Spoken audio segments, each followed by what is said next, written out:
On va passer en revue rapidement ce que nous avons vu précédemment. On a d'abord abordé les questions réelles, réalité, vérité, qui suis-je, que suis-je.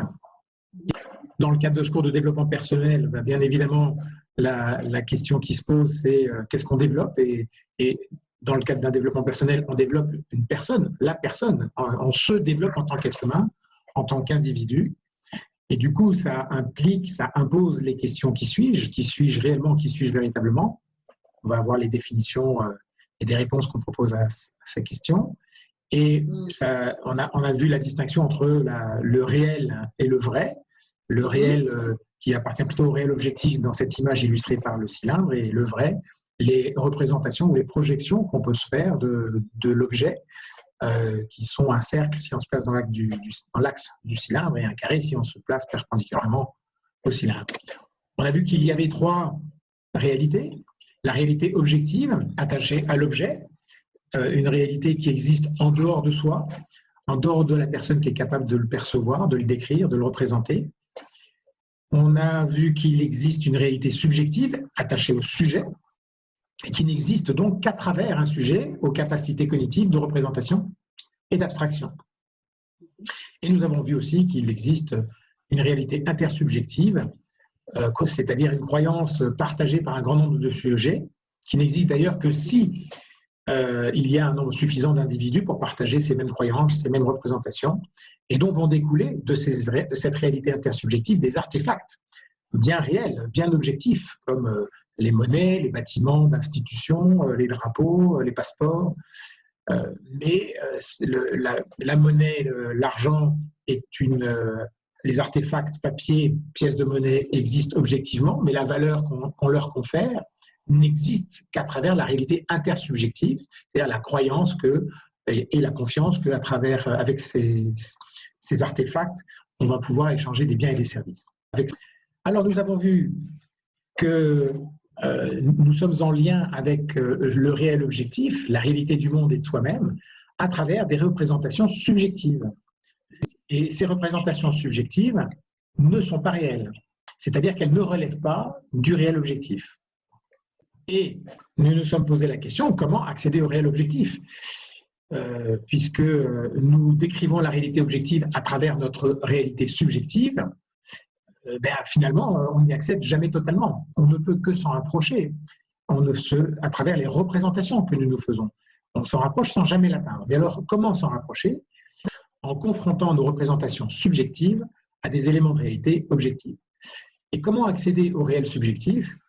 Eh bien, puisque le réel subjectif appartient au sujet, on ne peut accéder à la réalité d'un autre sujet qu'en le questionnant, première étape, ou en écoutant ce que la personne nous partage. Et puis, ça va passer par notre filtre, par notre interprétation, et on va se faire une réalité subjective de la réalité subjective des autres. Et on peut accéder à ça avec le genre de questions qui sont affichées là. Comment te sens-tu? Que penses-tu? Que vois-tu? Qu'entends-tu? Qu'es-tu en train d'imaginer? Que comprends-tu? Nous avons proposé un modèle qui répond à la question « Qui suis-je? Que suis-je ?» Un modèle découpé en 4 cadrans, d'un côté individuel, d'un autre côté collectif, et puis aussi sur une partie objective et sur une partie subjective. Alors nous sommes de façon objective un corps, un être humain avec des membres, des cellules, un cerveau, des phénomènes biologiques, des comportements, c'est des choses qu'on voit et que toute personne extérieure va voir, on va voir la même chose, parce que cette réalité appartient à l'objet, ce qui est objectif. Voilà ce que nous sommes de façon objective. Et puis, au niveau individuel, nous sommes de façon subjective, ce que nous sommes à l'intérieur, nos sensations, nos émotions, nos pensées, les intentions que nous avons, notre mental, nos croyances, toutes les images que l'on se fait du monde et de soi-même, tout ça, ça appartient à la réalité subjective de l'individu. Mais nous sommes aussi un animal social, hyper sociable, et nous sommes en contact, en interaction, influencés, construits par notre environnement. Et dans la dimension interobjective de notre environnement, nous interagissons et nous sommes construits par notre famille, le cadre social dans lequel nous avons grandi, évolué, les systèmes, les lois, les règles, les institutions, les communautés. Et également, dans la dimension collective mais intérieure, c'est-à-dire intersubjective. Nous sommes en adhérence ou en opposition avec la réalité intersubjective, c'est-à-dire la culture, les valeurs, la morale, les traditions, les croyances, les religions. Et pour faire le parallèle entre réalité intersubjective et interobjective, les religions, ça va être du côté intersubjectif, ce qui va relever des croyances religieuses, et du côté interobjectif, ce qui va relever des artefacts, des communautés, des bâtiments, des églises, des temples, des mosquées, etc. Donc voilà un modèle qui donne une représentation, on va dire, objective de ce que nous sommes en tant qu'êtres humains. Et bien sûr, nous sommes tout ça, et nous sommes aussi ce qui nous singularise, hein, quelque chose de profond, qu'on pourrait dire d'essentiel. Moi, je parle d'essence, essence comme l'essence d'un arbre, ou que j'appelle l'être essentiel, que d'autres vont appeler l'âme, que d'autres vont appeler, chacun peut l'appeler comme on veut. En tout cas, ce qui nous appartient, nous constitue et fait que nous sommes la personne que nous sommes, cette singularité dans ce qui vit ici et maintenant. Alors, après avoir fait ce tour, et sachant que nous sommes en lien avec le réel objectif à travers les représentations subjectives que nous nous faisons du monde et de nous-mêmes, bien sûr, la question qui s'est posée, c'est comment sont produites ces représentations. Et nous avons exploré le processus de création de représentations que j'appelle PCR. Comment sont produites nos représentations? Eh bien, cette vidéo illustre bien comment notre cerveau crée l'illusion de la réalité. C'est un extrait qui vient compléter celui de la conférence d'Anil Seth, ce neuroscientifique qui, lui, décrivait comment notre cerveau, à l'issue, hallucine la réalité. Donc, ça explique les mécanismes physiologiques, neurologiques, biologiques. Et ce qui va nous intéresser maintenant, c'est de voir quels sont les éléments de réalité de ce que nous sommes qui participent à ce processus interne de création de représentation. Alors, pour répondre à cette question, partons du monde réel, de ce qui nous entoure, et observons l'impact que le monde a sur nous. Là, nous sommes avant tout en contact avec le monde, je dirais même en contact sensible, physique avec le monde, à travers nos sens.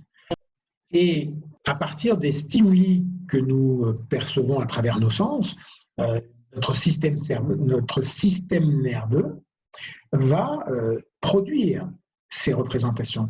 Ça va passer par un processus interne de construction, de production de ces représentations. Et voilà la réponse à la question « Comment le monde nous impacte-t-il » Eh bien, il nous impacte sous forme de représentation. À partir de mes stimuli, des stimuli que je vais percevoir du monde extérieur, qui vont être traités par mon système nerveux, qui, à travers ce process interne, va produire des représentations. Et voilà l'impact, le premier impact que le monde a sur moi. Et en fait, le monde a sur nous cet impact. Tout le reste va passer par là, avec une petite subtilité quand l'impact va nous toucher dans notre système nerveux, avec des mécanismes réflexes, où là, on va réagir automatiquement, sans même passer par le mode de représentation, mais c'est vraiment des cas de figure très, très spécifiques et assez rares. Comment sont produites nos représentations? On voit que le monde nous impacte et son impact, c'est la production de représentations. Comment sont-elles produites? Qu'est-ce qui se passe? Qu'est-ce qu'il y a dans cette boîte noire, ce process interne de fabrication, de construction de représentation? Eh bien, ce qui y participe, ce sont tout ce que nous sommes, ce que nous portons, ce qui nous a constitué, ce qui nous a construit. Et entre autres, donc il y a les conditionnements, la façon dont on est conditionné va nous faire voir les choses de telle ou telle façon. On ne voit pas la même chose en ayant une éducation et en ayant été élevé en Chine qu'au Japon, en Australie, en Tunisie, au Pérou, au Groenland. Donc notre conditionnement va nous conditionner la façon dont on va se représenter les choses. De la même façon, notre expérience de vie, nos souvenirs, également nos héritages. Donc, c'est des choses qu'on va hériter de façon informelle de la part de notre environnement, de notre famille, de nos parents, de notre communauté, et qui va nous impacter. Des peurs qui sont transmises, des conditionnements, informels. Et ce qui va aussi conditionner, impacter la façon dont on va se construire nos représentations. Ce sont nos blessures, les choses qu'on a vécues, qui sont sensibles et qui vont nous faire réagir, qui vont nous faire nous représenter les situations de façon biaisée par rapport à ces blessures. On peut avoir aussi porté des peurs, d'ailleurs des peurs qui peuvent découler des blessures, des peurs qui peuvent découler d'un conditionnement ou d'héritage. Là aussi, nos peurs et nos émotions en général vont aussi fortement contribuer, impacter la façon dont on va construire nos représentations. Et bien évidemment, notre biologie, c'est sûr que si on a des déficiences visuelles, si on est myope, on va pas voir la même chose que si on a une vision 10 sur 10. Pareil, si on est sourd, ça va faire une modification dans la façon dont on se représente les choses. Et ce qu'on peut observer là, c'est que nous allons nous créer des représentations à partir des stimuli de ce que nous percevons de le monde extérieur, mais nous pouvons aussi tout à fait, nous avons cette capacité cognitive, cette capacité d'abstraction d'imaginer, de nous projeter, de créer des représentations qui ne sont pas du tout en lien avec la réalité physique, tangible du monde.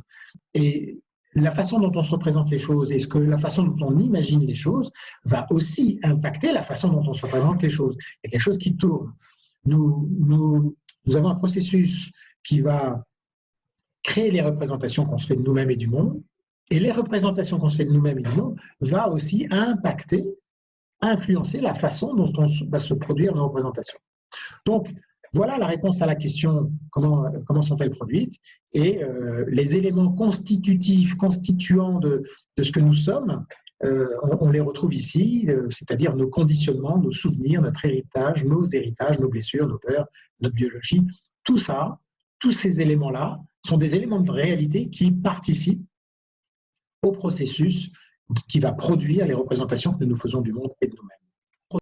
Maintenant que nous avons vu que le monde nous impactait sous forme de représentations et nous avons vu comment ces représentations, qu'est-ce qui participait à la production de ces représentations, quel impact ces représentations ont-elles sur moi-même? Eh bien, tout simplement, elles vont provoquer mes réactions. Elles vont provoquer mes réactions émotionnelles, elles vont provoquer des réactions physiologiques, elles vont provoquer des réactions comportementales. Avec cet exemple que j'ai fait, que je vous ai fait faire, cette expérience de visualisation d'un citron et d'imaginer qu'on va croquer dans le citron, de sentir le jus du citron dans la bouche, eh bien, rien que le fait d'imaginer cela, ça a provoqué des réactions physiologiques, comme par exemple une salivation augmentée, alors qu'il n'y a pas de citron. Qu'on l'ait fait à partir d'un citron ou qu'on l'ait fait en imaginant, on voit bien que ça a des effets sur notre physiologie, ça a des effets sur nous. Donc, on voit bien que ce sont nos représentations qui sont 100% mis à part les réflexes, les réactions réflexes. Là, vous voyez, il y a ici une flèche rouge et les réactions réflexes qui partent du système limbique et qui va directement, sans passer par le cortex visuel, provoquer des réactions émotionnelles.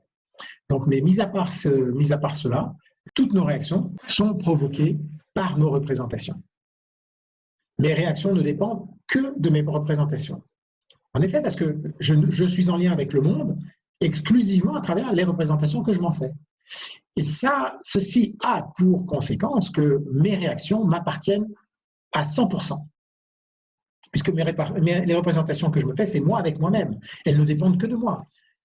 Bien sûr, il y a les stimuli extérieurs qui vont déclencher, mais la façon dont je vais les produire, c'est moi. Pour preuve, deux événements identiques vont provoquer deux situations, deux réactions différentes. La pluie qui va réjouir les agriculteurs, qui vont voir leurs champs arrosés, et qui va désoler les touristes qui ne vont pas pouvoir aller bronzer à la plage.